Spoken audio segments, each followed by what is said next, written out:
Hi, my name is Katie. I'm a criminal defense attorney and a former federal prosecutor, and I wanted to get on here and talk about something relating to when you have to talk to the police and when you can lawyer up.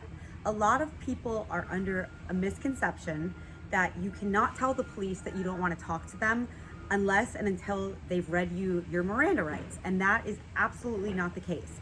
If you understand how police work, you understand that at some point in an investigation, they often have to read you what's called your Miranda rights, which is when they tell you you have the right to remain silent, you have the right to speak to an attorney, anything you say can and will be used against you. We're all familiar with that.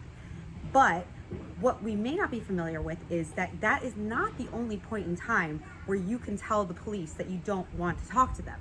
In fact, you almost always have that right to tell them you don't want to talk to them or interact with them or provide them information long before they've ever read you your Miranda rights, long before they may have even had to read you your Miranda rights, because that only comes up at certain points in the case, and even if you are just a quote-unquote witness in a case. So you do not have to wait for a police officer or any law enforcement officer to tell you, you have the right to remain silent, do you want to talk to me or do you want a lawyer?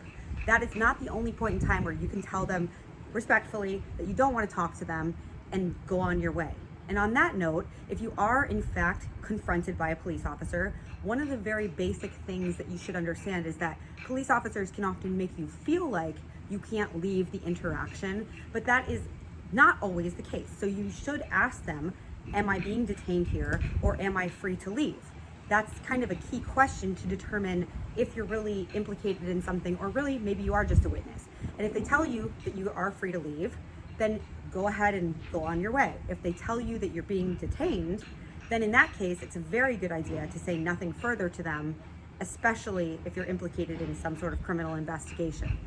So that's my tip for the day. You don't have to wait for the police to Mirandize you, read you your rights, or tell you that you don't have to talk to them. You can tell them, I don't want to talk to you. Stay safe out there and let me know what else you want to hear about.